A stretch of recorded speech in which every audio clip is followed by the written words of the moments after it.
being a cheap ass. You know, I'm like, damn. You heard it here first. Joe Right, Rogan right, Joe listens to Rogan. our podcast. Right, we're the best. You know, they say people that cuss are more honest, so I'm an honest motherfucker. Put the fish away, Reggie. It don't even hurt to give birthday. Not for me. Nothing to it. Okay. Let's do it. Come on. I'm ready. I want to do it. I wear a thong. I got one on right now. You want to see? Jimmy and Geek. Madhouse Bar Talks, baby. That is a bunch of shit, if you ask me. That makes no sense.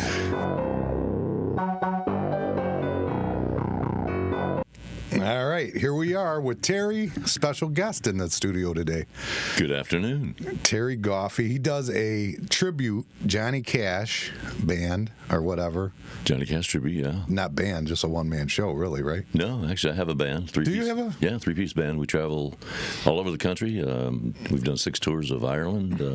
We played Germany back in 2019. Did 12 shows How was in Germany. Clean. Cleanest country I've ever seen, man, ever been in. I mean, not that I've been to that many countries, but yeah, I was shocked. I mean, you know, there's no litter.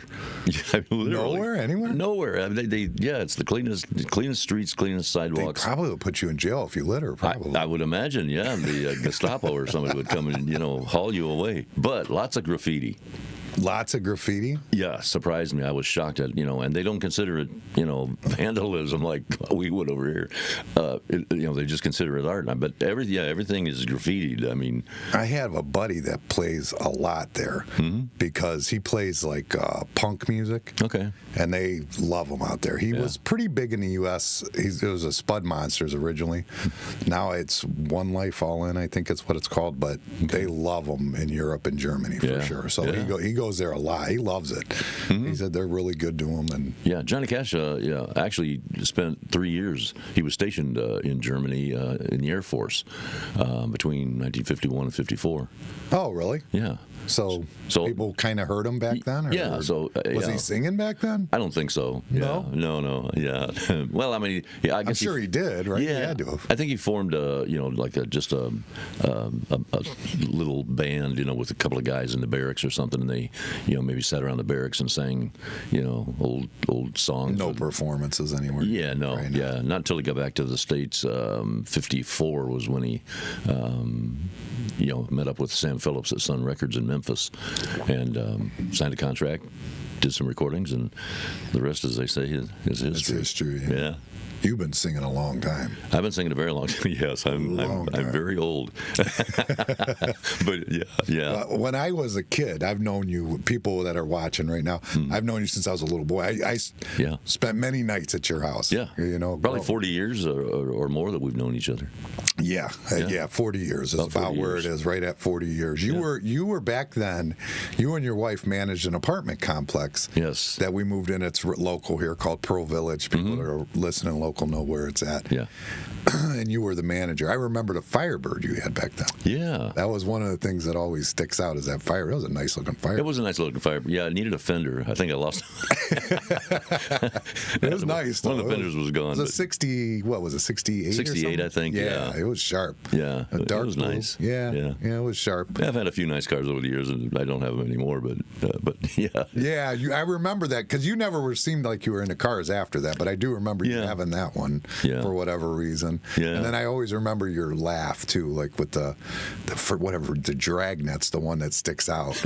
You would laugh so hard when he ran over his foot. Oh, yeah, ran over the foot. Oh, that's a hilarious movie, yeah. Dan Aykroyd. I always just think of you laughing with that. And I would go around with you setting up when you would do, cause back then you did gospel music. Yeah, Strictly. Mm-hmm. Strictly. And what was the group that you were in?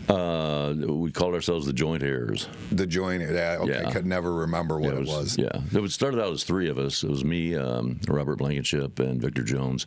I think I might have strummed the rhythm guitar, and Victor played some lead guitar. You know what? I think I picked up the bass because Robert was playing rhythm guitar. But then eventually we sang at a church over in Avon, and they had like a house band there, church band, and several of the guys wanted to hook up with us, so we did that, and So then, we became the Joiners and the Joiners band, 'cause the band always wants to be recognized. Right. So we did that for, I don't know, a couple of years there, probably, before that broke up. You were where I fell in love with radio too. You used to be a radio disc jockey here at a local Christian radio station. Yeah, I started out. In fact, I passed. It's now a Subway. Over here on 254. Sure. But that's the building where I initially went in and talked to Lynn Hauser, who was the station manager there. WZLE was Contemporary Christian radio station, and started out. He said, "Well, I don't have anything right now, but we'll keep you on the list." And so occasionally somebody would miss a shift or something, or so he'd call me in, and then I picked up a regular Saturday morning thing with Jim Lewis. Oh God, I remember Jim Lewis. Yeah, I remember great guy. Now. Yeah, cool guy.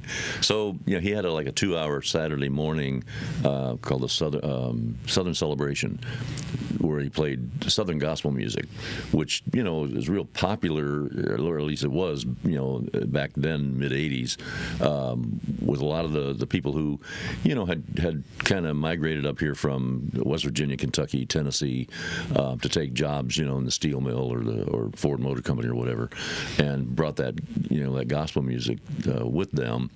So Jim and I, started out just doing that 2-hour show, and it expanded to 3, and then eventually WZLE was owned by a conglomerate of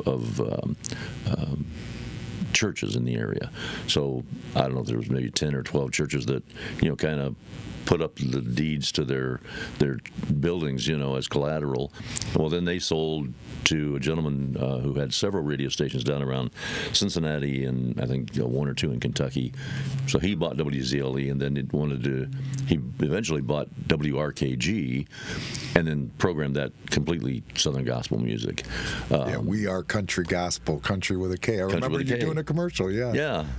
So now WRKG is out in Oberlin. It's now WDLW, and sister station of WOBL. Oh, I didn't know that. I didn't realize that. Mm-hmm. Oh, okay. Yeah. Hey, I didn't know that was the same one. Yeah. But that was in the Antlers or something, right? It was. It was in the basement of the Antlers building. Yeah. That's where I remember going with you when you worked third shift or something, and me and Hoover would go. Yeah. Or Hoover's your son. My son. Yes. Terry Jr. Yeah, we called him Hoover. Yeah. We would go while you were working and play in the recording studio. Yeah, the production room. Yeah, it was pretty fun. Yeah. My throat is not doing good today. I need some blackberry brandy. There you go. Yeah. Blackberry brandy. Did I tell you that story? You did. Yeah, you did. Well, just to share it with the listeners. Yeah. Or the viewers, whatever. Both. I was back in the 70s. Again, I'm telling my age here. When I first started out playing music, I was in a country band, and there was a place called Ponderosa Park out in Salem, Ohio, and so they would bring in a lot of it was a campground, but they had a huge stage there, and they brought in a lot of the big stars of the day, Johnny Cash, Merle Haggard, Loretta Lynn, and I did several shows with some of those artists, Ernest Tubb and Marty Robbins, and anyway, I did a show with Leroy Van Dyke one time. If people remember Leroy Van Dyke, he did a song called "The Auctioneer," was a big hit for him, and "Walk On By." But anyway, so I just asked him, I said, "Hey, do you do anything special like to help your voice, when you're performing?" He said, "Well," he said, sometimes I'll take just like a teaspoon or something of blackberry brandy," and he said, "Just kind of coats my vocal cords." And he said, "But don't go crazy with it." So I took his advice. I didn't. Yeah, but I remember you've told me that forever. You told me that years ago, and I've remembered it. Yeah, I remember stuff from then. Yeah. I don't remember stuff from last week. Right. Yeah. Me too. Yeah. But the 80s, I got that down. I remember all of that. Yeah, I can remember some of the 70s, 80s, 90s. Yeah, but ask me what happened 3 days ago, and I couldn't tell you. Yeah. So now this Johnny Cash tribute that you started, it's been 20-some years now, right? It'll be 23 years, I think, 23 or 24 this July. Okay. So yeah, 2001, I think, 2002, somewhere in there. That's been some big success for you. It has, yeah, it has exceeded my expectations, Yeah. by far. Like I said, we started out, the first year, like I said, July, we might have done, I don't know, 3 or 4 shows that first year, and then we did maybe 3 times that the following year. But we were doing our own bookings, Kay and I, my wife Kay and I, and mostly her. But and then we eventually found an agent in Utica, New York, and.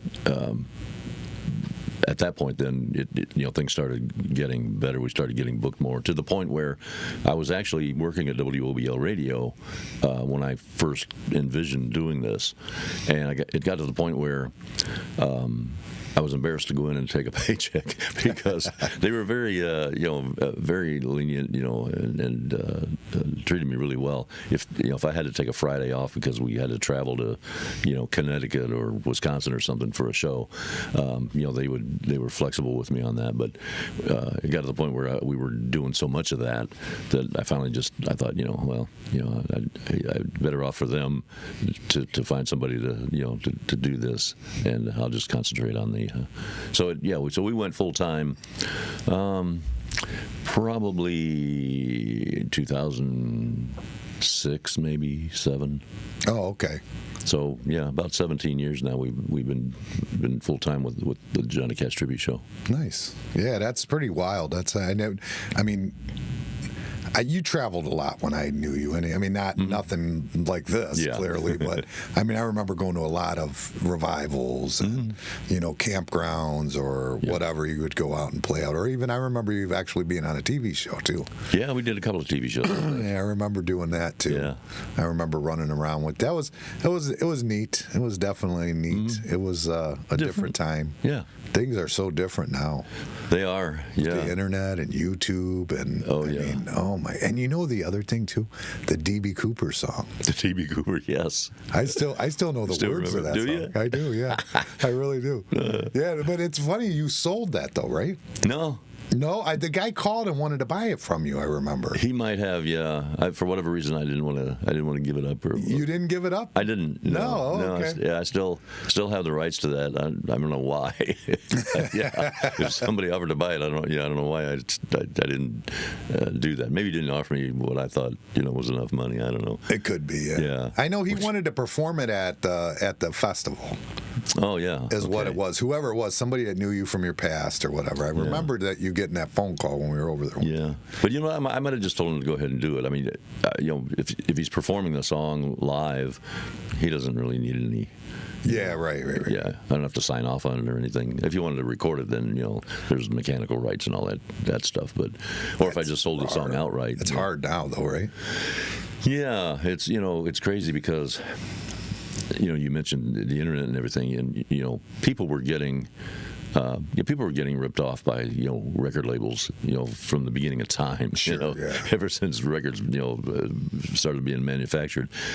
So everybody thought, oh well, we'll do the internet thing, and we'll form our own record companies or record labels and publishing companies and everything, and we'll make all the money.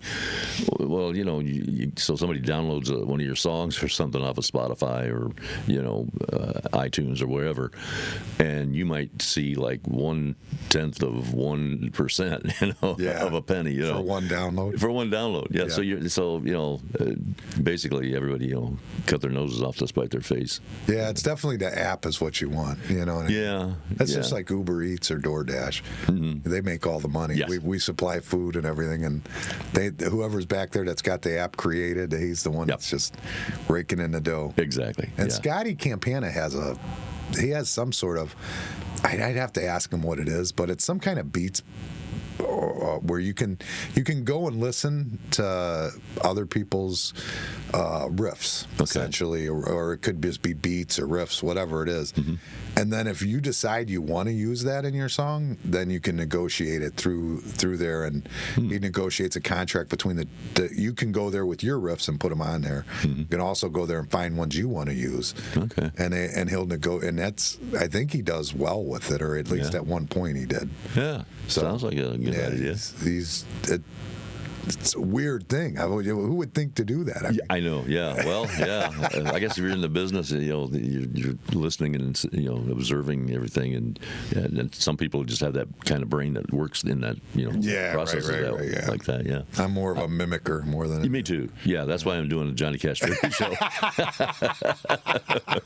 Johnny's paying the bills. Yeah, that's why. I mean, you've always. I remember everybody used to say you sounded like Johnny Cash before. Yeah. And Hank Snow? Hank Snow. Snow, yeah. When I was younger, more Hank Snow, and then it kind of got a maybe a 50-50 thing there. And speaking of Jim Lewis, we had taken I think like 2 busloads of listeners from WZLE, WRKG back in the day to Nashville. On just bus trips. So we were there for like, I don't know, 3 days, 4 nights, 4 days, 3 nights, whatever it works out to. And so when we got to the hotel in Nashville, Jim came to my room and he says, "Hey," he said, "this will be funny." He said, "I know what room everybody's staying in." He said, "Let's call so and so and so and so, and tell them you use your Johnny Cash voice. Tell them you're in the lobby looking for June." So we did that, and then Jim and I went out. We're standing like on the balcony overlooking the lobby, and we see 2, 3, 4 people running out, looking around for Johnny Cash. That's hilarious. That is pretty funny. Yeah, Jim Lewis. Yeah, I mean, I remember it's weird that you hear those names, you forget about those names, and it's been so long. Blast from the past, yeah. Yeah. Well, there was Eric. I'm trying to think of what his last name is. Let me see if I could see it. And I know we probably ran into him. They're from Sandusky area, and he said his whole family was always in that gospel scene, and he knew who you were, remembered you from back in the day. Yeah. And he said that they used to go around, but he said his mom and dad and the whole family, I think, used to do a show, but I can't remember his last name. Okay. I'm trying to see it, but I think I just have him as Eric TPC. Yeah, I'm trying to think. There was a gospel group, the Freemans. Could be. That name doesn't sound right, but I don't know. Because that was Eddie and. Well, he might be. TPC is actually in. No, it's not Sandusky. TPC is in. It's Tiffin area. Oh, okay. So yeah, it would be the Tiffin area. All right. Yeah. So maybe but he knew who you were from back then, and we were just got into talking. It was pretty funny when he was. It's amazing how Kay and I were. Where were we? We went out to. I've put together a little one-man thing that I'm doing here lately, and it's just a combination of. It's just me and my guitar, and singing a combination of like '90s country songs, along with some of the older stuff. Like there might be a song from the '50s, a few from the '60s, '70s, whatever, '80s, and then mixing in some Johnny Cash stuff, and then mixing in from some of my own original songs. So. We had gone out to drop a poster off at a place in Litchfield where I'm performing on March 9th, I think. And there was a guy that was there that night that was performing. Again, one man show type thing. So, we sat there and listened for half an hour or so, and he took a break and walked over to me, "Hey, Terry Lee Goffee." So, I mean, I run into people all the time that, they know me. It's like, okay, if I met you somewhere, I don't remember. Well, you were a radio personality, too. Well, that's so that true. helps. Yeah. A little bit. Yeah, it does, yeah. It wasn't like the biggest radio station, but it was, for anybody that was in that. Especially Lorain County. Yeah. Yeah. Yeah, definitely was something. And if you were at OBL after that, how long were you at OBL? I'm going to say about 8.5 years. Oh, really? From late '98 until, like I say, about 2006 or so. Okay. Yeah. Yeah, 2006. Yeah, 6 or seems 7. like you were out doing it sooner than that, I thought, but maybe not. Well, yeah, we started, like I said, the Johnny Cash thing in 2002. Yeah. So, yeah, there was about 4 years there, like I say, and then things just got so busy, and we were traveling, long distances.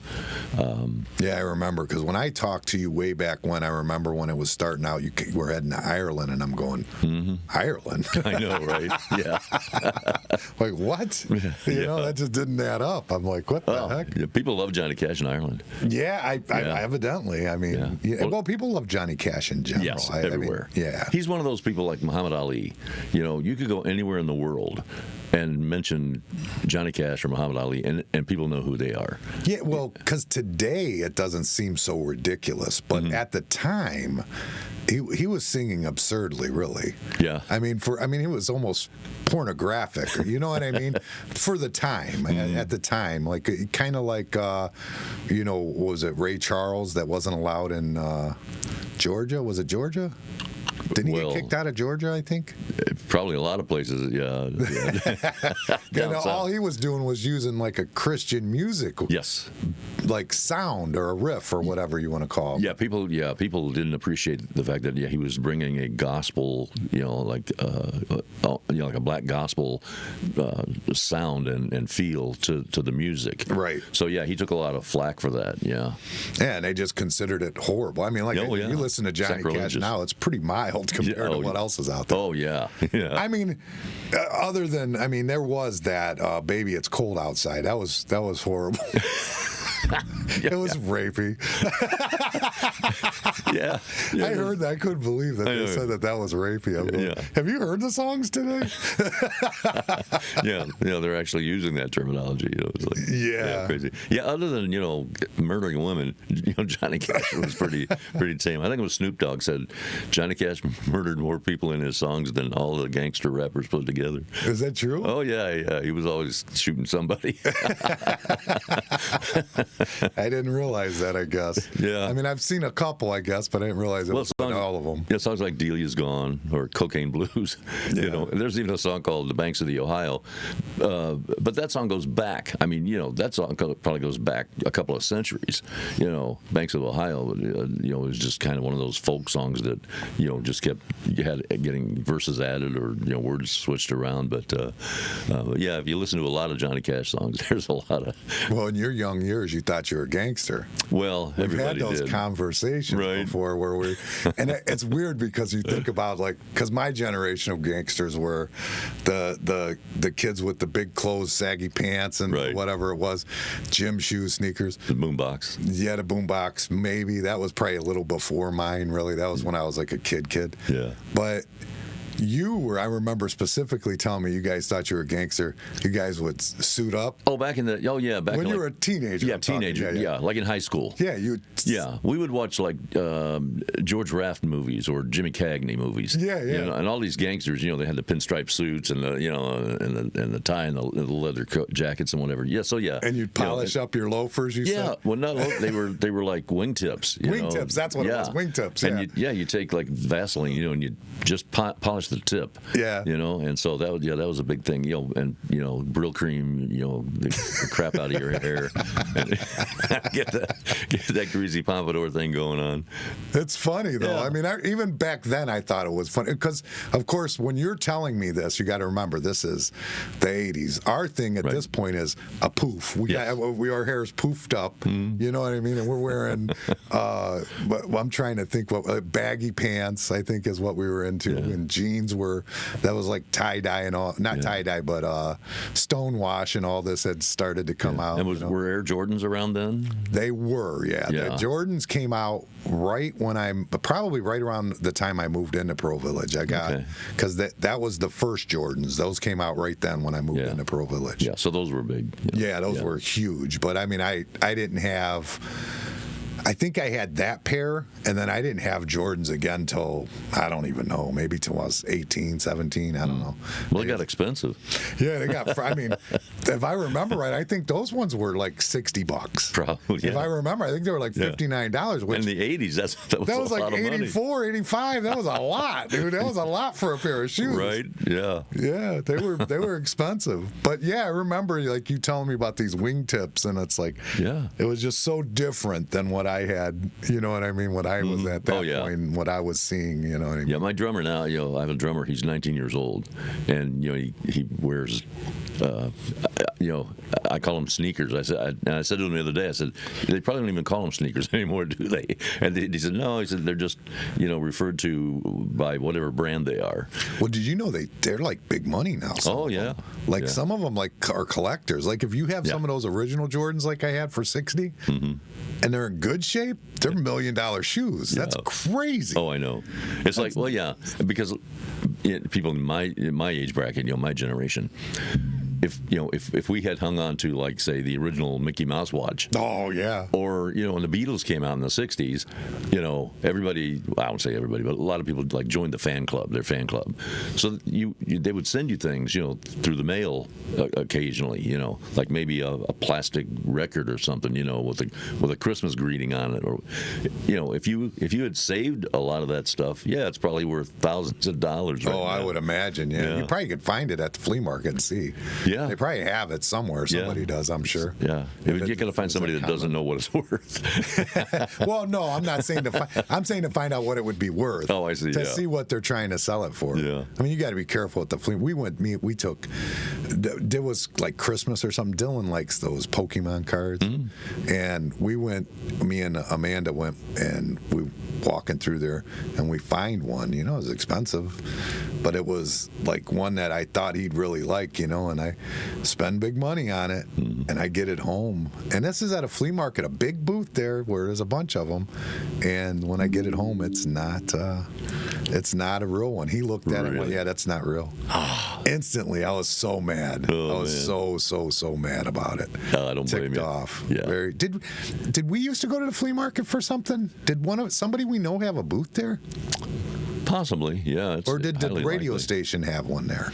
I remember we'd go to the fair with the radio station. I do remember that. Every year, yeah. And the International Festival. In the IX Center. Yeah. In the IX Center. I remember doing all those with the radio station. But I don't remember. I don't know if they had one out at the. You're talking about Jamie's, right? Yeah, for some reason, I think I remember going there for some reason. It's possible. I don't. It could have been with like Wilbur too. I don't know. Oh. I used to like to go places with Wilbur back in the day. He was my Saturday buddy. I would go when we were at Pro Village. I'd go take his groceries. Okay. I would go grocery shopping because remember I'd do the groceries, the push carts. Yeah. Remember that whole thing I used to do. Well, I would meet him there Saturday morning because he drove truck. I would meet him Saturday morning, and I'd go grocery shopping with him, and then I'd go back and put him in the house, and I'd go back to pushing carts. He'd give me like $20 for it back then. Hey. On a Saturday morning, Wilbur hooked me up. That's good stuff. Yeah, I mean, you're developing a work ethic there, man. Yeah, right. Yeah. Well, that's your ex-father-in-law, right? Yeah, right. Oh yeah. Yeah, right? Isn't that who it is? Yeah, Wilbur. Okay, yeah, when you said Wilbur, I wasn't thinking, yeah. Yeah, that's who it is, yeah. Okay, Yeah, Wilbur Carr. So I might have been going with him, too, possibly. Possible. It's possible it could have been him. I just remember going there. Somebody had a booth, though, that we knew, so that's why it could have been the radio. Yeah. I don't know. It's been a long time. Oh, I know. Yeah, like I say. Very, very long time. Yeah, several decades. Yeah, I'm an old man now. Oh, hey, tell me about it. I wake up hurting. I was hurting this morning. That's why I'm drinking this juice. Yeah. It cleans your uric acid and stuff out of your joints and gets you. It's cherry juice. It's disgusting, but it works. Well, most of the stuff actually that's good works. for you is disgusting. Yeah. It works though. Yeah. I mean, I was this morning. I'm moving because if I eat too much meat or it's gout is what it is. Yeah. Which I guess is essentially just And build up a uric acid. arthritis. Yeah, but I guess it's a type of arthritis. I guess. Yeah. So they say. Yeah, I went to the doctor the other day. I thought I might have had arthritis. He said it was early onset rigor mortis. I stole that joke from somebody. I don't remember his name, so I can't give him credit for it. That's pretty good. That's a good one. Yeah, you always had some good little rings. And the other thing is too is golf. Anyone? Oh yeah, man. Remember that? The golf. What game was that? I couldn't remember. Was it just PGA Tour? Yeah, it might have been because it would have been too early for Tiger Woods, right? Yeah, I don't. Yeah. I think he was. I don't even know if he was born yet. Yeah, he probably was. He probably wasn't even. Yeah, he wasn't even in the developmental stage at that point. Yeah. So yeah, I don't. Yeah, but yeah. Yeah, it had to have been because that would have been like the original Nintendo. Yeah. Yeah, I think. Probably Nintendo or because what was the other one? Atari. Well, Atari would have been, probably before Nintendo. It had to have been the original Nintendo. I don't think Sega was even out yet. Yeah, I don't think so.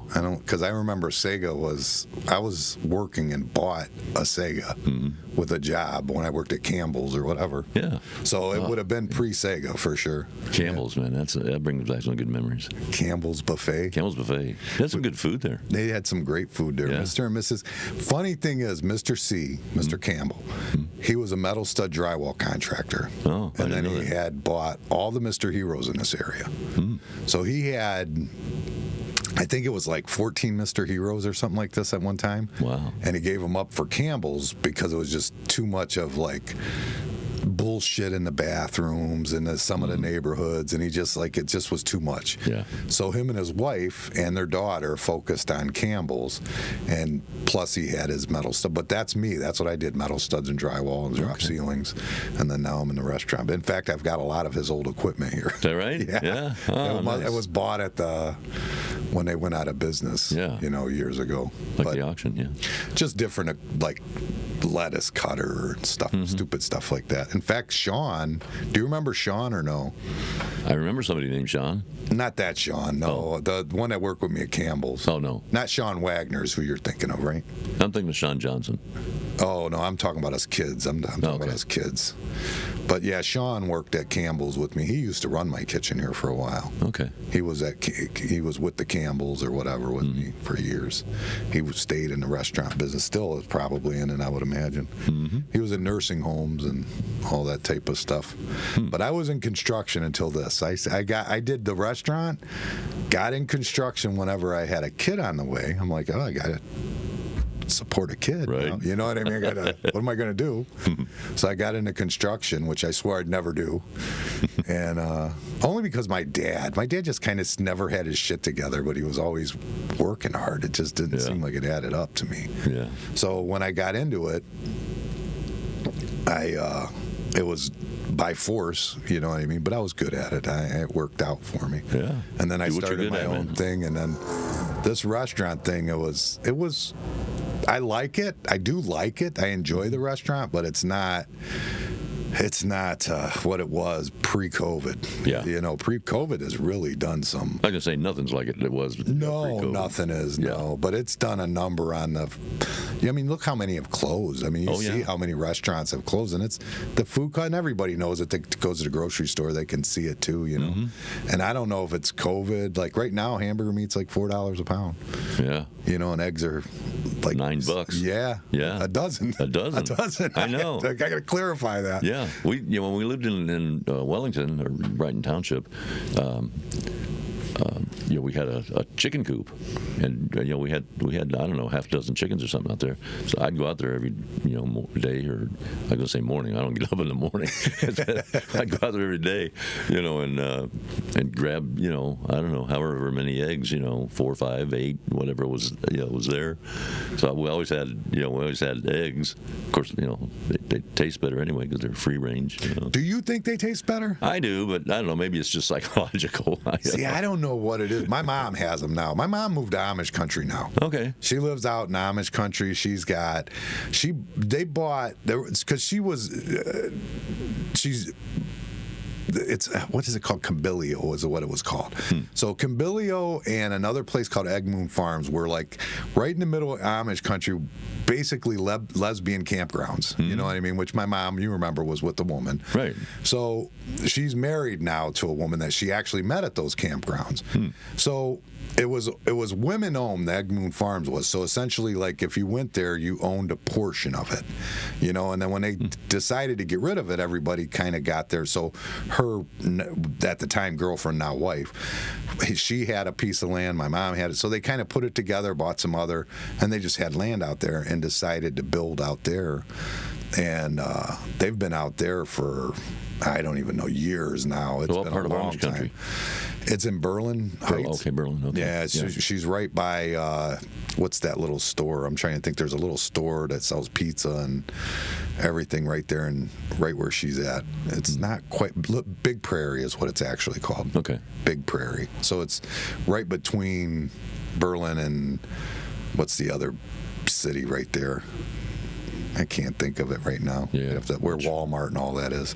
She's like right in between, and but it's nice down there. It's wonderful. I mean, it is nice. I mean, Yeah, my guitar player lives in Wilmot, which is basically Amish country. Yeah. You know, down below Apple Creek, that area there. yeah, she's got an Amish neighbor. Then she did have a Mennonite neighbor, but the Mennonite neighbor is actually across the street, so I guess he's still her neighbor, but he bought the house across the street now. And the one's straight Amish, like they're horse and buggy and, you know, the whole 9 yards, you know. Mm-hmm. But I mean, she loves it down there. She goes, oh, it's so beautiful. It's like, I still like the lake. Like, I'm a lake guy, man. I mean, I wouldn't give up the farm fields to the lake. I wouldn't do it. I want the lake. Yeah. You know what I mean? I want to go out and enjoy the lake. You know. Yeah, I understand that. Yeah. I have a boat too now, Well, so there you go. that makes a big difference. Sure. Yeah, but why have a boat if there's no lake to put it in, right? Right, exactly. But I mean, it's at the marina. We could actually move out somewhere and then go there if we wanted to for the weekend, but they never let me go to the boat. I always want to go. They're always, no, I can't take their life away from them. But, you know, until he gets old, because I got Dylan's 12 now. Okay. That's my youngest. He's 12 years old, so he still wants to see his friends hang out. And the marina's not as much fun for him, which I don't get, because I would have loved the marina when I was 12. Yeah. Well, it's like, you know, like with my son. You know, he traveled around with me for a few years when we were going to Texas and Missouri and Louisiana, wherever Florida, traveled around. But yeah, maybe 3 years, and then as he got older, now he's, hey, I want to hang out with my friends. Hoover? Yeah. Yeah, I think. I'm trying to remember how old he was when he first started traveling with him. I want to say maybe 12, 13. Hoover, he was young. He was younger than that. I was 12, 13 with Hoover going with you to places. Yeah, but I'm talking about like out of state. No, not like, well, we would go like to PA maybe or something, but that was back then. Right. Maybe Michigan or something. I don't remember, but we would go some pretty good distances, but not Texas or nothing like that. Yeah, no. Yeah. For a while, we were doing like tours, so I might. I remember one time we were in Tulsa, Oklahoma, and then I had to be in Golden, Mississippi, like the next day. So I'm up at like 6 a.m. I leave Tulsa at like 7 o'clock in the morning. Roll into Golden, Mississippi at like 5 in the afternoon. And have to start singing? Oh, yeah. I had this little PA system, in the trunk of the car. So I go in and set that up, Yeah, I remember it. Yeah, you had a little board too that went with it. Yeah, I remember that. Yeah. And Hoover would run the sound. Yeah. And sell the merch. He was so you're talking back before when it was gospel still. Yeah, this what you're talking. Yeah, this would have been. Yeah, this would have been like early 90s. Yeah. That would have been. Yeah. He was probably I don't know how, he probably was like 14, 15 by then. He might have been, yeah. Well, he was born in 77, so yeah. So he's only 4 years behind me. Yeah, he was probably like 14, 15, something like that. Yeah. Hoover. Yeah, he was always. Does he golf still? Do you golf still? Well, I still try. He doesn't anymore. I think he told me that he went out golfing one time and he shot like, I don't know, it was like a 37 or 39 or something like that. And he thought, I'm never going to do any better than this, so I'm just going to stop. That was it? That was it. Wrap? Yep, that was a wrap. He just thought, yep, I'm done. I've done, done the best I'm ever going to do. Come on, Hoove. I know, right? You got to do better than that. Yeah. Well, I'm jonesing right now, man. I told my wife yesterday, I said, because, I got up yesterday and there's like 4 inches of snow, in the driveway. And I said, man, I can't wait, for golfing weather to get back here. Just so, for one thing, just so I can get out and, and just get some exercise. Get some exercise. I mean, yeah, I do some push-ups and lift some dumbbells around the house, but yeah, just to get some aerobic stuff, going, and it's. I still think it's fun, even though it's frustrating, most of the time. Because I've never golfer. been real good at it ever. I mean, the first time I went was with you guys, with you and Hoover, and then I started going when I was a young adult. I started going. There was a time frame where I got pretty good. I was getting to par, and that was when I first started my construction company. I had a partner, and we were doing all this and the one rep for Georgia Pacific would take me golfing, anytime, and I ended up going on this run with him for like 2 weeks, where I'm going in the morning with him golfing 18, in the afternoon I'm meeting up with my partner and golfing with him. And then afterwards, I'd go with my wife and go golfing with her. So I did this for like 2 weeks straight, right? Wow. And none of the other three knew I was golfing with the other one. I was just golfing all day long. I wasn't doing anything but golfing. It was amazing. For like 2 weeks, I got away with this. And then I left my keys on a golf course. I lost them on a golf course. And I had to call the wife to come get me. Oh, man, that's embarrassing. Yeah. So then I got found out that I was golfing with her. But I was getting really good for a minute, but that was it. After that, I've went few and far between after that. Yeah, I've probably played more golf the last 3 or 4 summers than I have in a while. So yeah, I've gotten to the point where I can usually, and I know for people who really are good at golf, this is they're probably gonna really laugh about this, but if a lot of times I can get a par on the front 9 and maybe a par on the back 9. Occasionally, I might be able to put 2 and 2 together, But then, I've got the hole where, I shoot like an 8. Right, right. So it just wipes out, any progress I made by getting, a few pars. So yeah, I go out if my goal is to break 50 on the front 9 or the back 9 or both. So usually I'm around 48, 49. Even a bad day of golf is still a good day. Yeah, that's the way I've always seen it. Yeah, I got to get. Dylan likes it. I've taken him a couple times. His grandpa takes him more, and I get to take him. But he's getting pretty good for he's. I tell you what, he's beating me at chess too. Oh, really? Yeah. Yeah, like he's getting really good. He's pretty sharp. We put in he's starting to get into to the chess thing, and I'm noticing he's getting good. You know what I mean? And I said, let's watch this Queen's Gambit. You ever seen that movie? Yeah. Yes, I think I did. Where she's like a prodigy or whatever when she's a little kid. I go, let's watch that movie. And he goes, I don't know anything about the Gambit. He goes, all I know is it doesn't start until the knight gets onto something 4 or something. I go, right. What are you talking about? Clearly, you're above me. You're above my grade at this point. No more than I do. Yeah, clearly. So, but we watched it. He enjoyed it. But yeah, we were playing the other day, and I got him.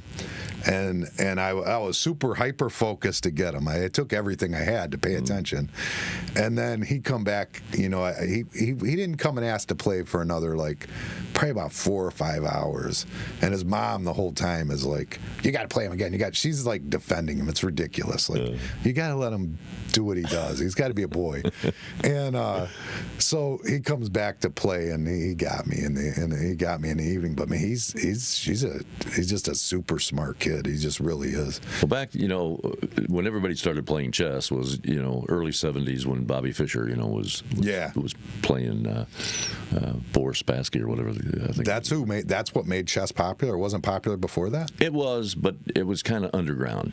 You had chess clubs and but it's kind of like golf, But when Bobby Fischer was, doing the whole thing, then everybody was playing it, So I was, at the time, I was working at Generous Motors, and so you get out of the cafeteria at lunchtime, and you see all these chess boards, and people playing chess all the time. So I got into this chess club and went to a tournament. I can't remember where it was, maybe out Brecksville or someplace, and all these people there. Well, I happened to sit down across from the guy who was a former Ohio State champion, and I had been studying the Queen's Gambit, and so I opened with that against him, and ended up with a draw, which I thought, against the guy. That's impressive. At right, that right, level, sure, right. I thought, that was pretty good. So, gave me a real high ranking, for a while. So then you were getting hammered? Yeah. You had a high ranking? Yeah. So then, it kept dropping Right. as I played more tournaments and, didn't do quite as well. But yeah, I didn't know anything about any of that. I've never, when I played chess, I played against you a little bit. Mm-hmm. I played my dad when I was a kid. He probably was like you then. They played it at work because he worked at Ford and GM and places like that. But he was real into chess when I was a kid, and I remember that for whatever reason. I got into chess as a kid. We had, our family had one of those games, boxes that had chess and checkers and maybe something else in there, combination thing there. Backgammon or something. Yeah, maybe backgammon. And so I'd play against my brother and sister, and I don't know if they just didn't have any interest in it, but I'd beat them all the time, And so I thought, well, I'll just keep playing this, and I did develop an interest in it, and like I say, kind of got a few books and read up on it a little bit. See, that's what he's on the internet. He just reads it. He learns it all on the internet. He goes ham and gets in, and then he can play digitally too. Like they have like the games like where he's playing either other people or the computer. Yeah, and I do that. He could do that constantly. So he's the practice you can get compared to what you could get when we were kids. Right. I mean, there's just no comparison. No, when you were a kid, when I was a kid, you had to find somebody in the neighborhood or whatever that had an interest in chess like you did. Right. And and you might not find anybody clear across town or something. Right. There might be one kid that do that. But now with the internet, you can play somebody in China or India or someplace. I knew I was in trouble the first time he picked up it's on YouTube, like on our TV. It's a smart TV, but you could pick games in there too. And he picked up the chess and went straight to expert right away, and he won. Wow. So I'm like, yeah, I'm in trouble. I'm not going to beat this kid too much longer. Yeah, a little bit of a prodigy there. Yeah. He's just really smart. He's just a really smart kid. I mean, in school, everything. That's great. He's pretty sharp, definitely. Yeah. All my kids have been very smart. Not to take anything from any of them. I'm not saying that but when it comes to math, that type of stuff, that's him. And that's what it is. It's the mathematical part of your brain or whatever. If that is highly developed, then something like chess is going to come easier to you. Yeah, the strategy of it. Yeah, exactly. I'm trying to get him to do the Rubik's Cube, but he won't sit and do it with me. I keep trying to show me. So the interest is there because I could do the Rubik's Cube. Really? Yeah. But it's not as hard as people think. But he won't bring the interest. I know I could show him in a couple days he'd have it. I know that. Yeah. But he's just not interested yet. Yeah. But when he is, I'm sure he'll do it faster than I do it. I'm sure.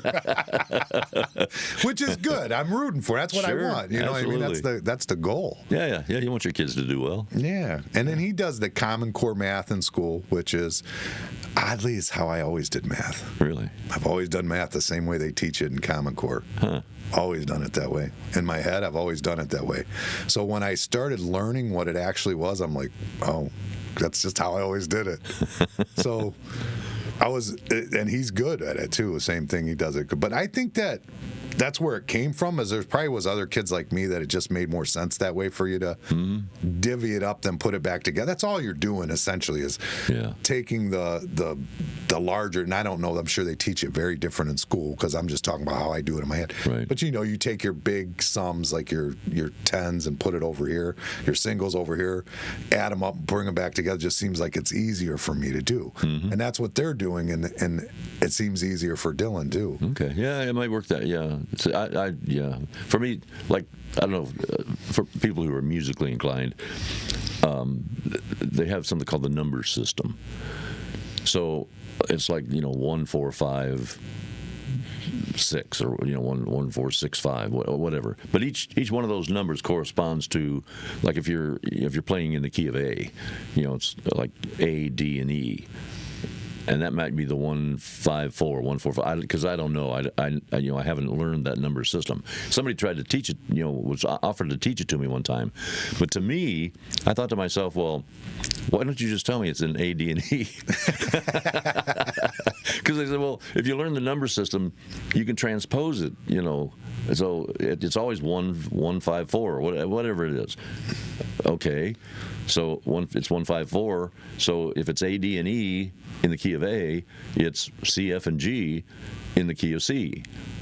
Well, I know what C, F, and G is. Right. So just tell me the song's in C. So C, do F, you and G. think that a numerical person would look at that and understand it better, like Oh, I'm Dylan sure. or something? I'm sure they would. Yeah. Or me, I'm not musically inclined at all. Yeah. For any reason. Well, I'm It's not never mathematically inclined, so it's like okay. So if you're attaching numbers to it, now I have to figure out. Okay, so if it's in the key of C, 1. Okay, C is 1.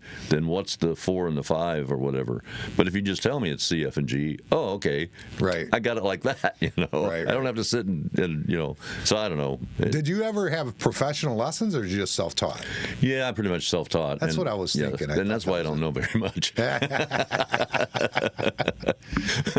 So, in all these years, what's been the showstopper, the big one that you did that you're so still that's your one, the one you keep in your vest pocket? As far as performing, or Yeah, your best, what you enjoy, the one that had your stomach and butterflies and you were worried about, you were like, this is cool. I would probably have to say, I think it was back in 91 and again in 93, but we'll go with the first one. I was working at WRKG, and there was a young lady, singer, gospel singer, that came in, and she was doing an interview on WZLE, because the studios, as you know, were side by side. Right. And so I was in the WRKG studio, and Len Hauser was doing the interview in the WZLE studio. And when she was finished, he must have mentioned, well, hey, we have a guy here, who, goes around, sings, Southern gospel music, country gospel. So she came into the WRKG studio and was talking to him, and she said, and then Jim Lewis was talking to her about the fact that we were taking that tour group down to Nashville for 4 days. We were doing all these activities, and one of the things we were going to do was go to the Grand Ole Opry for a Grand Ole Opry show. So she says to me, how would you like to perform on the Grand Ole Opry? And I'm like, who wouldn't want to perform on the Grand, especially if you come from a country background. So anyway, she made a phone call there, when she was at the studio there, and she said, okay, she said, it's all set.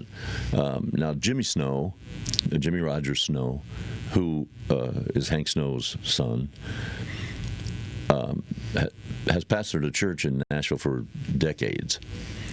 And so anyway, on Friday nights, I think it was Friday nights, at the end of the regular Grand Ole Opry program, he had a program called the Grand Ole Gospel Show, and so I got booked on that show to perform there. So yeah, that was the one where because I did it twice. I did it again, I think 2 years later. But standing there in the wings, and they're introducing me, and you feel this little nudge, on the small of your back, and okay, they're pushing you, to go on out, and you get out there. For me anyway, and you're standing. Now this was not the Ryman, because they had already moved to the Gaylord Entertainment Center, whatever they call it, complex. Okay. So the new Grand Ole Opry House, but they had cut a circle of wood out of the original Ryman Auditorium stage and put it, so you're standing in that circle where Johnny Cash stood, where Hank Williams stood, where Patsy Cline stood, all these great artists, over the years, country artists. So and then the lights, were brighter than any stage lights I'd ever experienced before. So just that whole that whole vibe there is, to me, it was just really, it was almost surreal. It was almost like an out-of-body experience. The first time, the second time, I was a little more used to what was going to happen. So I think I think I was a little more relaxed. But yeah, probably the first time on the Opry stage was the. It's that magical, huh? Yeah, it is. I mean, for somebody who, especially like me, who grew up like listening to the Opry broadcast, on the radio. They had an Opry broadcast. Oh yeah, the Opry Grand Ole Opry started, I want to say back 1924, 7, somewhere in the 1920s was when they first started broadcasting that. So it'd go live on the radio all over the world, or the U.S. Yeah. I mean, yeah. I mean, anybody that could pick it up. I mean, did they syndicate it, or was it? Did you have to be close enough to be able to?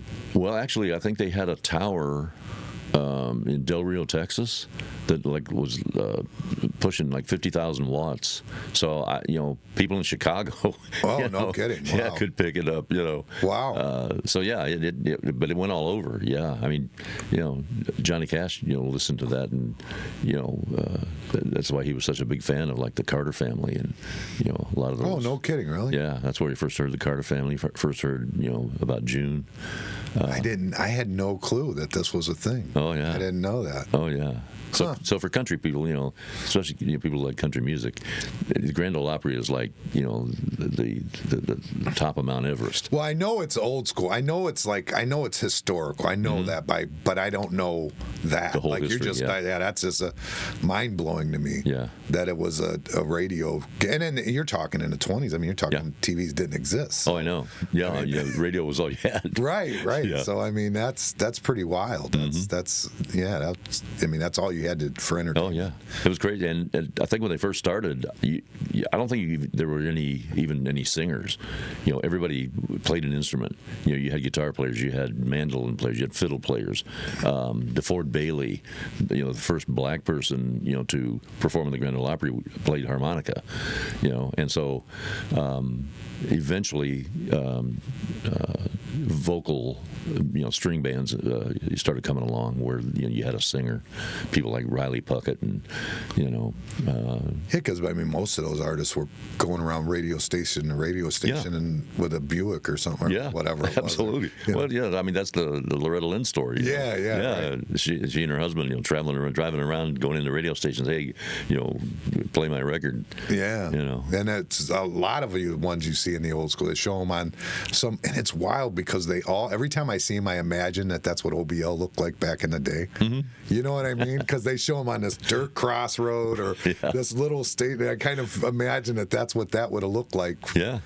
In 1930, you know what I mean? It probably was a dirt highway, and I'm sure, Yeah, absolutely. Yeah, that would have been cool. Yeah, that's a simpler time, cooler time. But I mean, there was bad. I mean, I don't know. You look back and you think it's a simpler time and a better time. But it's so convenient now, too, though. There's so much convenience. Oh, yeah. Yeah, I don't think I want to be traveling around in a Conestoga wagon. No, not at all. No. And then you get these because they keep blaming that. We were just having this conversation yesterday. Because they blame this health, the diet. Everybody's food, the things they put in your food or vaccine, whatever it is, they say affects your, weights, and everybody's overweight. Right. But I think it might just be exercise. I think there's a good chance that it might just be that we're not doing anything anymore. We're too sedentary. Yeah. And, we're probably eating too many cupcakes and not enough apples and oranges. I'm sure, but you can eat a lot of cupcakes when you're running around. Well, that's true. I mean? And when you were younger. Yeah, when you're younger, but then also when you're just when you're moving around, you're burning that off, and it doesn't much matter. Exactly. My grandpa, he would be out chopping wood. He was 90-some years old. He'd be out in I mean, probably didn't matter what he ate. You know what I mean? Yeah. Well, 2023, you know, kind of a rough year for me, health-wise. So had a major surgery, and was in and out of the hospital about five times. But my kids, because I got through it and had a bit of a cancer scare, but it turned out it wasn't cancer. And so my kids are like, well, we remember when we were kids, you were eating turkey meatloaf. You weren't using ground beef, and you were taking vitamins and you were taking supplements and all this other stuff, and you were exercising, lifting weights and all this. So they're like, that probably is helping you out now, as you're getting older and maybe starting to have a few health issues. You kind of laid a foundation that is kind of carrying over. Yeah, I think that's where I first remember eating turkey burgers and stuff. Yeah. It's like at your house. Yeah, that was turkey, and then that I also remember that chicken that she used to make with the Velveeta and the broccoli. Oh my God, yeah, it was good stuff. So good. Yeah, well, it had broccoli in it, and the chicken was healthy. Broccoli and chicken, but it was smothered in Velveeta. It was so good. But I mean, I think exercise probably that they keep asking for these one. That's the worst problem I think that the world does is they do these one thing answers, and it's not. Clearly, it's not. It's got to be all of everything. Yeah, you know what I mean. It's not. You're not going to solve a problem. You've added all these numeral things to the society, and then you're going to say one thing is the one that's caused everything to go sideways. Well, it's just not the case. No, it's a combination of things. Yeah, it's a combination, and I think exercise would do a world for everybody. Oh, absolutely. And that, again, another reason why I'm hoping for golf weather, because it gets me out there, gets me moving, and if I'm spending 2.5, 4 hours on the golf course, you get a cart now? I do. You didn't used to. No, I didn't used to. Yeah, I used to walk. You always walked it for the exercise. Yeah. But now it's a cart now, though, huh? Oh yeah. Well, yeah. It's walking up and down those hills is a little rougher now. My rule still, I can still do it. My rule is still walk 9, cart 18. That's kind of how I do it. Okay. That seems like a fair, fair way to do it. Yeah, and I always, I'm always probably too self-conscious about holding people up, because just about everybody uses a cart these days. You very, very seldom do you find a walker. So I'm thinking to myself, okay, so if I'm walking and everybody's in a cart behind me, they're going to be pushing me. I'm not going to be happy about that. Yeah, right. Sooner or later, it stresses you out. It stresses me out. Sooner or later, somebody's going to hit a ball, that's going to land like 6 feet, from me. I'm going to pick it up and throw it back at them. and it's not going to end well. It's going to be all bad. Yeah, you used to have a temper here and there. Every once in a while. You still got a temper at all? It comes out a little bit, huh? It's there, yeah. I try to put myself, not to put myself in situations where, it's going to flare up, but you got to be smart enough to stay away from it. I try. I try. Yeah. That's funny. Yeah, that's golf is. It's one of those things that you can enjoy it even if you're not good at it. You know what I mean? Well, it's just one of those things. Yeah, because I compete with myself. It's like, okay, I shot a 53, for 9 holes, 4 days ago. Well, let me see if I can hit 50, or 50. Just do something better. Or, if I'm playing the same course, it's like, oh man, I hit this ball, to the right into that sand trap, last time. Let me see if I can hit a straighter shot, this time. So just little things like that, if I can just improve something in my game on a particular day, I'm happy. But what I was going to say is that, it's the only sport that the people around you can ruin it too. Oh yeah. Yeah, I mean, I've had some moments on the golf course for sure. I've definitely had some moments on the golf course. I've had some funny ones. Brandon, who was my I still call him my brother-in-law. He's my ex-wife's brother.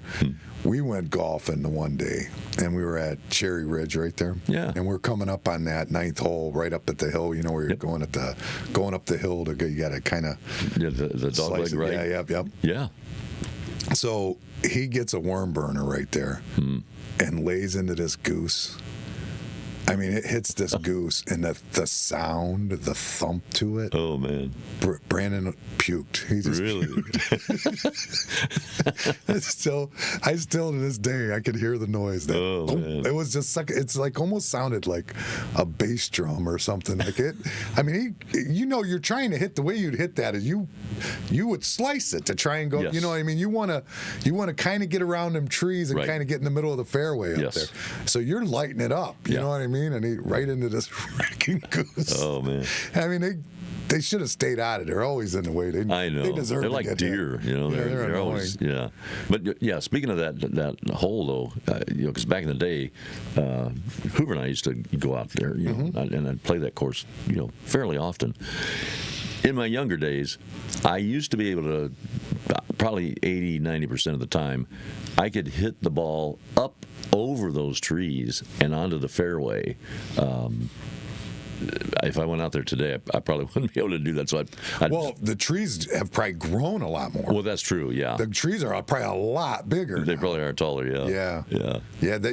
I knew a guy that he had a slice that he just played.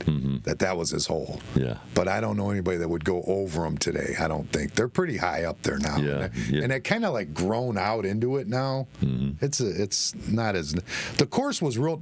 Were you ever golfing that course around like say 97, 98? That it was beautiful then when Goff first took it over. But now it's kind of going back because it was like a hackers course when we were kids. Yeah. When I was a kid. Probably late 80s, early 90s was when I played it mostly. Yeah, it was like a hackers course for a while, but then they fixed it real nice. I mean, it was beautiful. It was a beautiful course for a while, and then I played it last summer with a group of guys. Yeah, not as good as it was, but it's kind of getting decent. Back to where it was though, basically. Yeah. But when Goff first took that over, man, what a beautiful course that was. I loved it. But the guys I went out with didn't realize it's just a 9-hole course. They didn't realize it. They didn't realize that. Everybody shows up and is like, yeah, so we play in 18? Well, unless you want to play it twice. Yeah, you can play it twice. Right. Yeah. I've done it. yeah, I've done that before. That's my favorite course. That's probably where I've done most of my golfing. Yeah. So I know that course the best. So it's kind of my favorite. Yeah, my wife and I have talked about, in a few years, however many more years, if we're not able to run up and down the roads, with the tour bus anymore. Maybe sell the house, buy a little condo there at Cherry Ridge, and That's what they did over here. Lakeshore Tool that has the tools over here. That's what they did. They had the condo there, and then they just golfed all of that. You used to see him all the time, but. He passed now. I don't know if she goes out at all. I think they've been sick and not going out like they used to. But when I would go when I was a kid, seen them every time. When I was younger, I seen them all the time. Yeah. They were like in 2000. They were there religiously every night. They just went home and went golfing. Sound like a good life to me. Yeah, right? Yeah, if you didn't have to go to work. Yeah. So let me back up a little bit here and toot my own horn. The performing, you asked me about my favorite performing experience, the Grand Ole Opry. I've had 2 more experiences related to the Johnny Cash thing here in 2000. Well, can we pause real quick before you do that? Let me pee. I've been sucking on this cherry juice. You got us on hold? Yeah, well, You'll edit it? I'll edit Okay. it. It's live for just you if you want. Oh.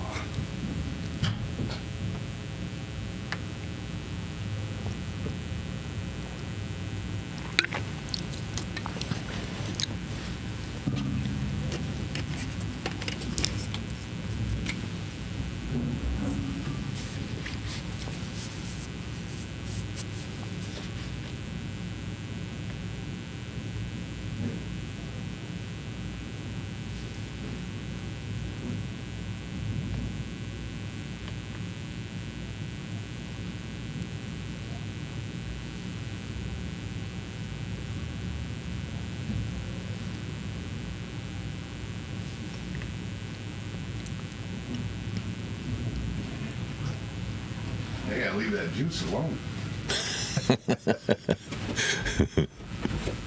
All right. Toot toot. Toot toot. All right. So yeah, and so anyway, so 2009, we were actually over in Ireland doing a tour in Ireland, and Activision, the parent company of Guitar Hero, Okay. the video game Guitar Hero, they contacted our agent, and they were putting a Johnny Cash character, an avatar, in Guitar Hero 5. And so I guess they had searched the internet and decided that I was the person they wanted to make Johnny's character move in the game. Oh, to make like the avatar, like the recording of the avatar or whatever? No Yeah, kidding. Yeah. So they flew me out to L.A., and we did one of those motion capture shoots where, you know, you get in this like spandex suit outfit, and then they put the little reflector balls, you know, on that, and then they. It was like a big warehouse with a metal frame, and they had stationary cameras, you know, in various places on the scaffolding. And then there were two people who had a handheld camera, and they just kind of both walked around me, you know, as I'm lip syncing to the song "Ring of Fire," and moving, you know, doing the Johnny Cash moves with the guitar and everything. So that was kind of cool, you know. Does that pay good? It did make me rich, put it that way. But definitely worth your time, even if it wasn't cool. Yeah, I mean, definitely worth the time, because if nothing else, you know, I'm forever in this video game. Sure. You know, yeah. so if you go to the credits, even though they spelled my last name wrong, you know, you see Terry Lee Goffee without, you know, the second E on the end. Oh, really? Yeah. Terry Lee Goof. Yeah, Terry Lee Goff. Yeah. So that was cool. Well, back in 2021, I believe, it's about 4 years ago, I was contacted by an artist, a sculptor in Arkansas. And at the time, they were putting two statues, they were replacing two statues in the U.S. Capitol building of prominent people from Arkansas. So the two statues that were going in, the first one was Daisy Bates, who was a civil rights activist back in the 50s and 60s. And the second person was Johnny Cash. So Kevin Cressy contacted me, and he said he was one of three people who were competing for the rights to create this 8-foot statue. But he wanted to work from a live person. He didn't want to just go by a picture or a poster or video or something. He wanted a live body to kind of work from. And again, he said he had looked on the internet, and he said most of the tribute artists, Johnny Cash tribute artists, were doing the young Johnny. Yeah. Well, then he came across me, a little bit more of a mature, Johnny. You wanted to do the young Johnny, you just couldn't. I just couldn't. Yeah, it's through no fault of my own. So anyway, so we met up in Nashville, kind of a halfway point, and so I posed for this statue. And so back September 24th, I think, of last year, Kay and I were invited to the unveiling. And so we went to Washington, D.C., and were there with about, 700 people, mostly politicians, but some family members and business associates and whatever of Johnny's, to watch this statue being unveiled. So, again, it's just, something that now I don't know how long that statue will be there. Sure. Well, the statue will exist probably forever. Yeah, it'll exist forever. And so, 99.9% of people who walk past that statue and look look at it will never know that I had anything to do with it. But I will, and and my family will, and I'm in the process. So you had to pose for it. So how long were you just posing for that? Well, you know what? It would seem like because back in the day, if you were posing for a statue or a painting or something, you'd have to be there for like 8 or 9 or 10 hours or whatever. Modern technology, right? So he had this little device that he attached to his cell phone, and it created a 3D image. And so all he did was basically, walk around me and filmed, me using this 3D image device. So I don't know. Once we so the computer probably made the statue too. Then it scanned. Yeah, it scanned my body, and so he used that, to create the statue. So.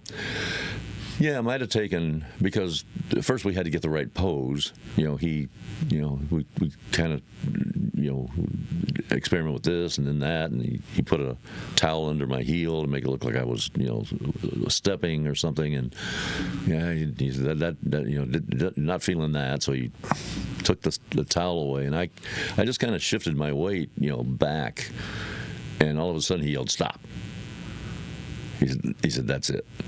And so anyway, so that's when he did the thing and created the thing, and then went back to it. But it took him, I think initially, he was thinking that it was going to be like 6 months later, 8 months later, and it took like 3 years. Jeez, wow! For the thing to get completely finished. So is that how they did it? Like a computer did it? Made the statue? No, he did it by hand. He did it by hand. Yeah, okay. But I would just kind of using that as a guide or whatever. Because I wonder, Vermilion, if that's probably a computer doing that, right, or something. I don't know. You know what I'm talking about? On 60, those like Sasquatches and stuff that are big statues are right there. Yeah. I don't know how that would I'll have work. to ask him when I'm over there again. Is that like metallurgy or something? It's a drive-through, actually. That's there. It's like a little store that's a drive-through. You don't even really know unless you're from the area. Yeah. I had, because my boat's right there. That's where my boat is. And we had been going there for like 5 years before I realized that was a drive-through over there. And I drive past it on my way in every time. But once I did, that's what it's a store there. So I don't know. But there's all those different size Sasquatch, and I wonder who does it, if it's a computer that does it, or like if it's laser cut, I mean. Are they actual statues, or are they? Yeah, they're like life-size Sasquatches, like 8 foot tall, and some of them are down like 4 foot. Yeah, it might be things too, eagles, whatever. Might be handmade, because I know we stopped a couple of times on our travels. Kind of went around and stopped in Little Rock to see the progress that Kevin was making.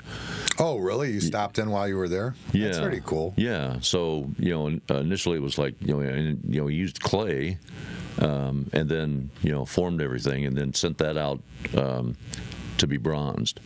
Huh. So okay. and then painted, and so that's what ended up in the Capitol. Huh. So so it was kind of cool. Yeah, that's pretty neat. Yeah, that's interesting. Yeah, it's cool. That and Guitar Hero. I honestly, I think that the statue's cooler than Guitar Hero. Yeah. I mean, the kids might think Guitar Hero's cooler, but I mean, that seems pretty cool, though. I mean, I don't know. Yeah. So it's kind of neat. So so I'm working on a book. I've been working on this thing for like 12 years, and it's like, okay, well, I think I'm finished, and then something else happens, and well, okay, and so then the statue thing came along, and I thought, well, I'll wait until that's complete, and then I can include some pictures and quotes and articles, newspaper articles or whatever about that in the book. So that's where I'm at right now. So now I have to find like an editor or somebody to kind of clean it up, to do it. I could ask, my buddy does them. My buddy he's written like 3 books. I can ask him for you if you want me to. Yeah, that'd be great. He's in I'll text him right when we get off of here. Okay. But he just did this one, Motivate Me. This is the guy this is the one I was telling you is the punk rocker. Oh, Oh yeah, okay. But he also did a book called Raw. That's he's a vegan. He's a Harry Kirshner. Okay. So he's did a book called Raw Life. I might have seen him at the airport. No, not that. They're very different. Him and he's got his best friend is John Joseph, he's the lead singer of the Cro-Mags, and he was the lead singer of the Spud Monsters, and they're both Harry Kirshners that they live that Eastern philosophical. Kind of like George Harrison.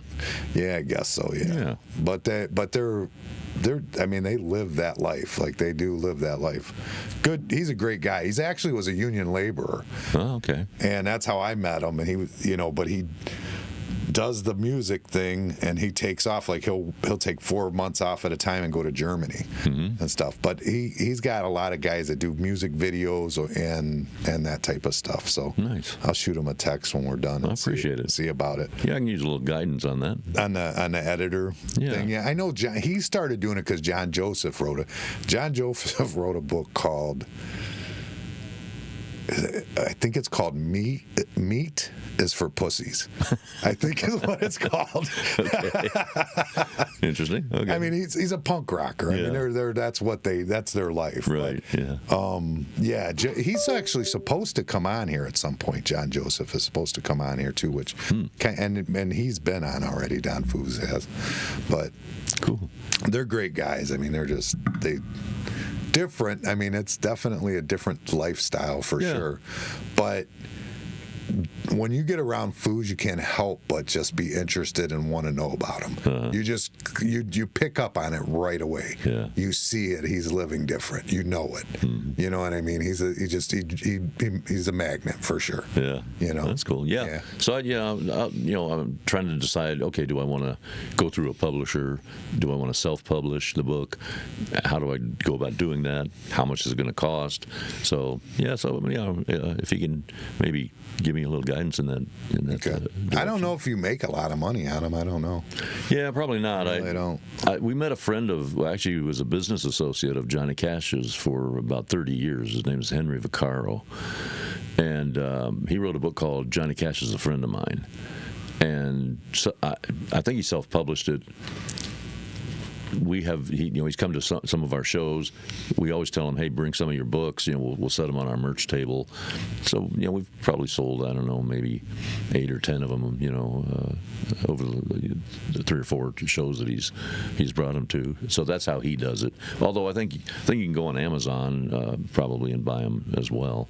Yeah, and I think they publish their own and print them. Like, I think you send them the details and they take care of it themselves. Yeah, I think I know we do business with CD Baby, and they might have a program like that as well. Okay. Yeah. I know that with his books, I know that book he handed to me personally when I was at his house, and I think the first one that he came out with was Raw Life. When I ordered it, I know he noticed it was me and said thank you, and he wrote me a little thank you in the inside of the cover. So I definitely didn't order it from Amazon. Yeah. But I don't remember. I don't know if it was his own. That I'll have to. But he'd sit and talk. You guys probably would chop it up because you're both musicians. You probably would be all about it. Yeah, well, I don't know if I'd call myself a musician, but I do. I do plunk around on the guitar a little bit. Well, I mean, you've been doing it long enough. You have to be a musician at this point. Maybe that's all you know. Morphed into that. I mean, I've never known you, and you had. So okay, when I met you, you were singing gospel, but that was something that had come about because you were singing country to a point that you quit your job at GM, correct? Yeah, I had worked at General Motors for, I think I was there a total of 6.5 years. But over that 6.5 years, I'd probably spent at least 50% of the time laid off, which was fine because back then, I don't know how it is now, but back then, between your sub pay, what they called sub pay from GM, and unemployment, it added up to about 95% of your regular I think pay. they have something similar to that still. Yeah. So, so it's like, okay, lay me off. I'll take a 5% pay cut just to, do whatever I want to do, all day long. So I got laid off. I was off for like 18 months the last time I was laid off. Well, during that time, I had heard about a WOBL was broadcasting live from a restaurant bar out in Avon called Country Palace. I think it was on Miller Road or Walker Road there off of Route 6. Okay. So for an hour, they would... Country place? Well, not necessarily, but they might have had like country bands like on the weekends, but on Sunday afternoons from like 1 to 2, they had a live broadcast over WOBL where it was kind of like a precursor to karaoke.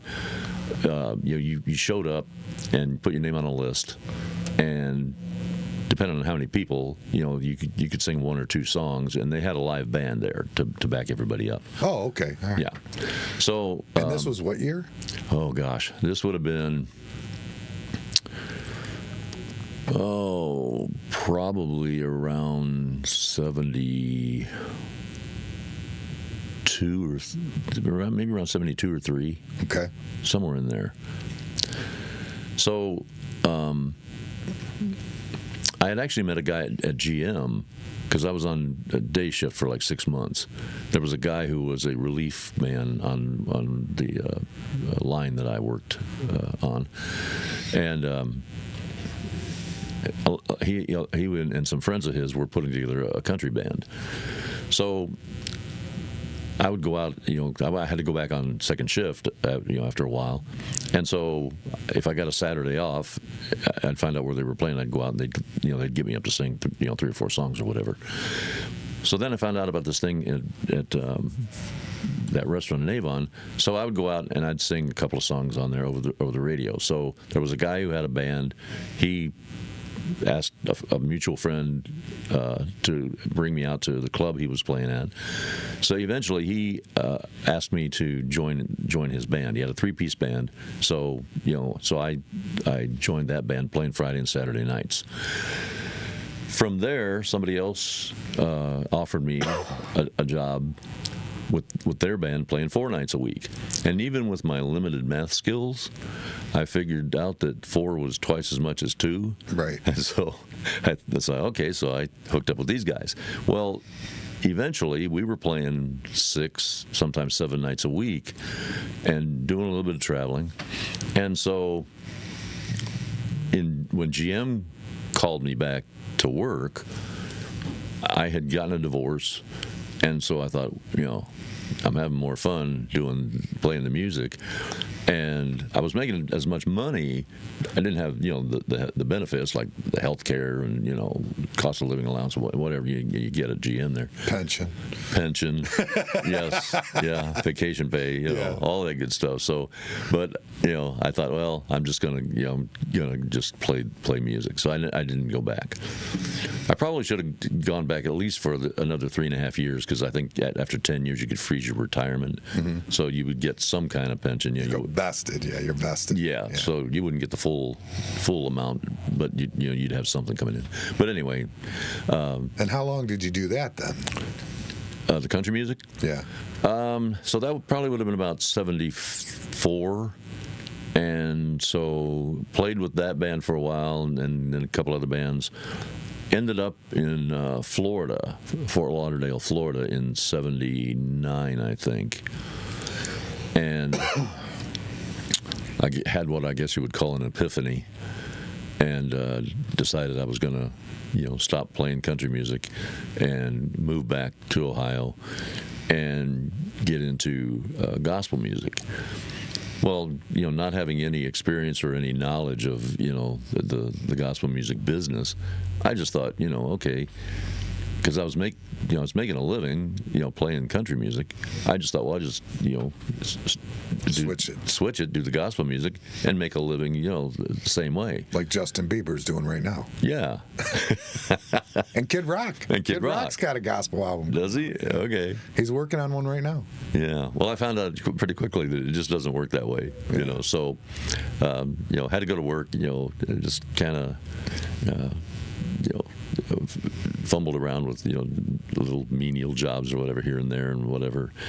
Ended up at Pearl Village and So that's kind of how that went. So that was where I switched over from doing the country, and then. So how long, when I met you, how long had you been singing gospel? I'd say probably.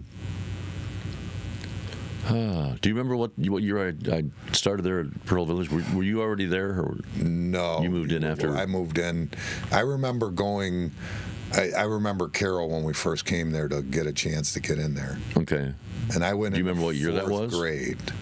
So if I was going into 4th grade, I think I was 10 or 11. So it would have been 83. 83? Oh, okay. 83. So we probably hadn't been there that long.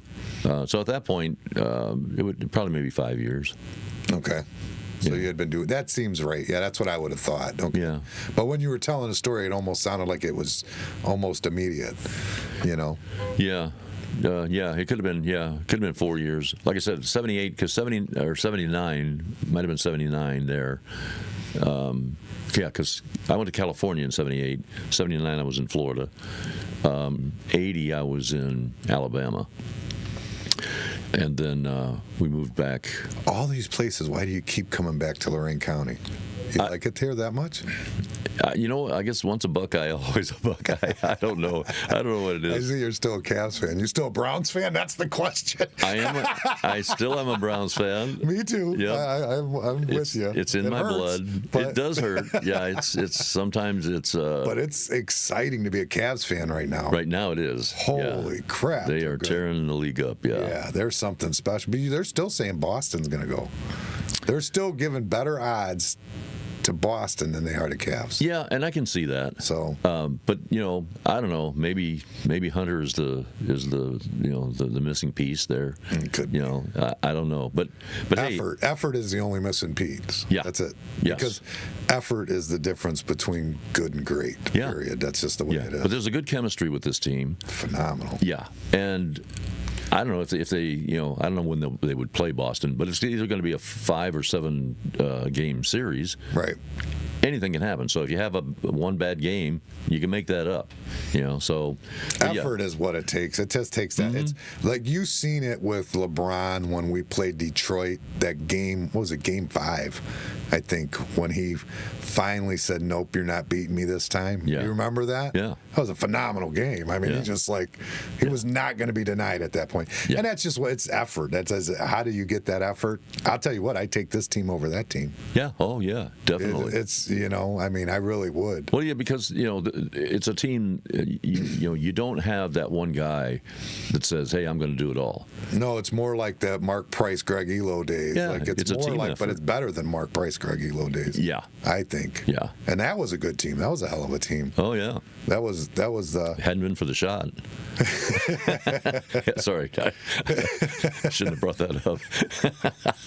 I remember those days where when I was around you. I remember that. I remember the 3 points and a foul. I remember all that. Yeah, all those good. Yeah.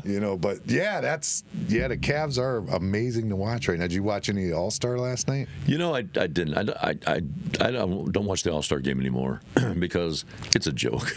No, but the events are fun. The events are fun, but I couldn't find it anywhere Friday night. Was it Friday night or Saturday night? I kept looking at all the network channels. I couldn't find it. That's the problem. Prime, maybe. I think I saw something on Prime, but I was working on some music, and so I thought, well, because typically what I'll do is I'll set it to record. And then, like late at night, midnight, 1 o'clock in the morning, when I'm still awake, I'll watch all of the things I've recorded, throughout the day. I couldn't find it anywhere to where I could record it. So, yeah, I really wanted to watch watch Donovan Mitchell and Evan Mobley. In the skills competition. In the skills competition, they won it too. Yeah, they did. Yeah, that was so fun. So I missed that. The basketball has a serious problem right now. They're trying to figure out why the ratings are down. I can guarantee you, I can tell you exactly why the ratings are down. Nobody can watch it because everybody's on a different streaming service. Yeah. And the people that want to watch it, like I've got a friend, Joey. His dad has season tickets to the Cavaliers, and I mean he goes, like, his dad's got a lot of money, and he goes to the season ticket games. He was actually at the Super Bowl. You know, I'm sure he was just at Daytona because he always goes every year. His dad. Okay. Joey, I'm asking him about basketball. He goes, I don't know. I can't ever watch it. I'm talking to him. I go, what do you mean? He goes, I don't. It's not on. Like, because he's like me. We're on YouTube TV. Half the games aren't even televised. Yeah. So they want to know why the ratings aren't there. Well, you're not allowing us to be televised to anybody.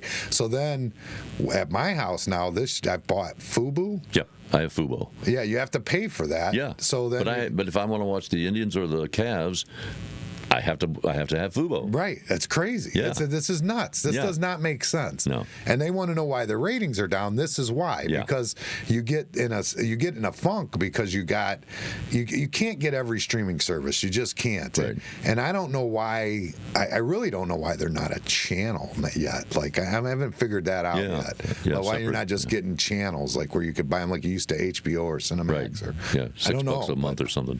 Yeah, because everyone that you wants to $100 a month. You know, like I pay $90, I think, for Fubo or whatever now, and then I pay, I think, $89 for YouTube TV. Yeah, we just dropped YouTube TV because we were looking at, okay, what channels do we have here that we don't have here? Okay, so it'll balance out, but I can, things that I watch on Fubo, I can still watch, even if I have to give up a few channels over here on YouTube TV. So we'll just drop YouTube TV, to get it. If it was just me, that would work, but my wife's TV watching doesn't fit on Fubo. Right. Yeah. So I screwed. Well, I'm just going to drop it after the season's over, I guess. I don't know what else to do. Well, and I was talking to a couple of people. It's like over the weekend, you take people who are on fixed incomes. They're already deciding whether they're going to buy food this week or their medications. Right.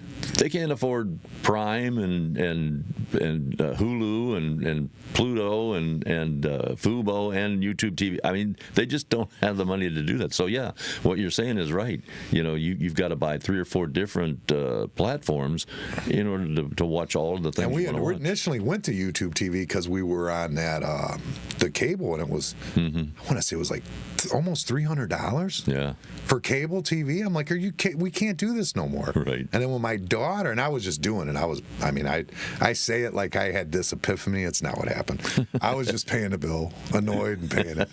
But my daughter, when she first moved out on her own, she's like, this is what you got to do, Dad. You got to get rid of cable. This is crazy. And she's the one who turned me on to YouTube TV. Yeah. Which is nice for us because I can watch it up here in the office. I can watch it at home on all the TVs, and I got it on my boat. So, and it's all. Yeah. So that's why I like that aspect of it. But yeah, the nice thing about YouTube TV was it traveled with us. Right. That's what we. So if we were in Wisconsin or we were in Connecticut or we were in Upper Michigan, wherever we were, we still had our local channels. Yep. Yeah, that's nice. It's nice. That's the same with us on the boat. Because if you go out on the boat and you're trying to tune in, you're tuning in to Toledo or Canada or something. It's not. When you're out at the islands, which is my favorite thing. I like to go to the islands or Huron. But yeah. Did somebody just come in? Or is that my dish room back there? I think it must be my dish room. I heard something. I don't know where it came from. This has been fun. We got to do this after you get this book released. Yeah. We'll have to do something about that. So what's the book like? It's your life story total? Somewhat. From a musical standpoint, basically, mostly. Although, I delve into some other areas as well, but it's called Me, Myself, and Johnny Cash.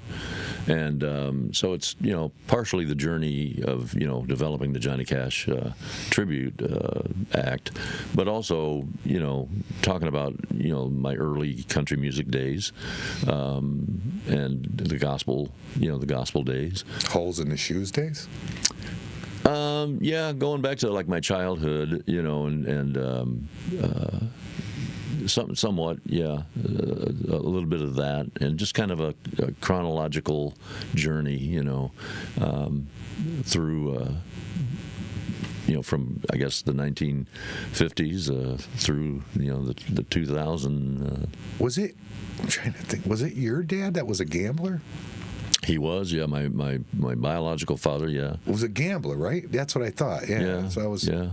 Yeah, he was not a good one though, right? Well, I don't know. Is there a good gambler? I don't know. There's that guy that claims he can beat them all. I don't know. They all claim they can beat them. Yeah. Yeah, they never tell you about their losses. No, they don't. Yeah, yeah. It's like people that play scratch offs or play the lottery. I was trying to remember, and I'm sitting here thinking when you said you're telling your story, I'm thinking if I remember right, I think I remember that. Yeah, I think we were young. I was young at the time, so my parents were good at like keeping their issues or whatever. Their issues. I think in the old days, kids. Everybody did that. Yeah. So later on, more, just my mom talking about things, but yeah, I guess he liked to play the horses, and that's not that's not the worst thing in the world. No, it's not. Yeah. That's really not. But, if your kids are starving, got holes in their shoes, it's not good, but it's definitely better than getting drunk and coming home and beating the shit out of them. Exactly. Yes. Which never happens. So that's always good. Yeah. So looking on the bright side. Yeah. This has been fun. It's a nice catching up. It's been so long since we've sat down and just talked. Oh, yeah. Probably 40 years. 35, I think, is what I was coming up with when I was trying to thinking in my head. I think it's about 35 years. Hell, my daughter's 30. Well, Misty, do you remember Jamie and me had a daughter? Mm-hmm. She's 30. What is she? 36 or 37? Really? Yeah.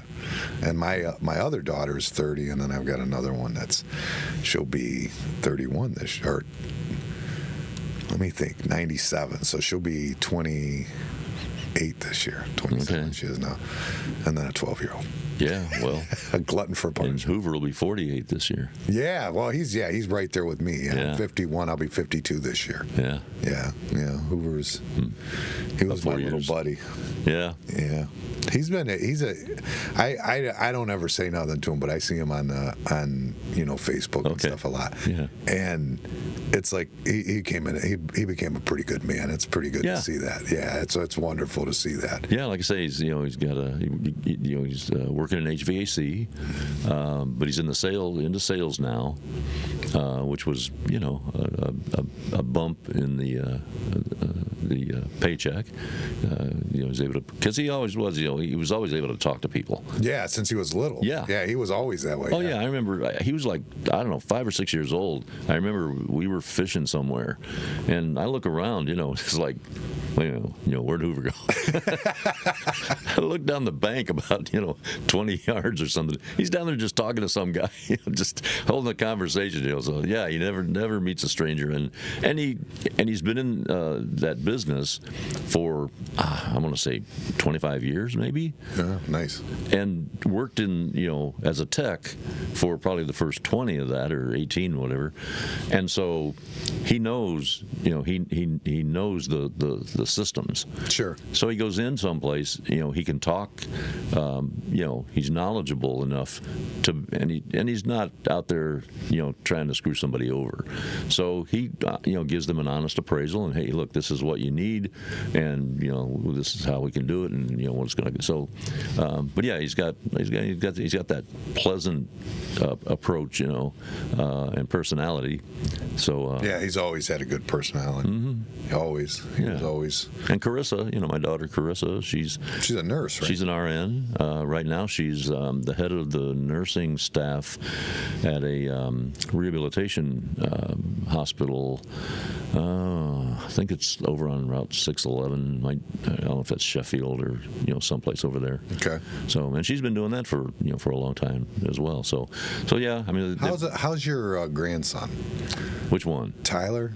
Oh, Tyler. Yeah, Tyler's doing well. Is he? Yeah. How's because he's the one who had Hemophilia. Hemophilia. Yeah. And how's that? That's okay now?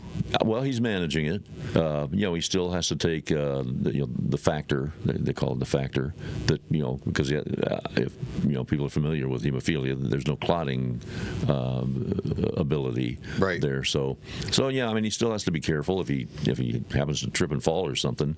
But now it's to the point where they keep the factor on hand. It's in the refrigerator.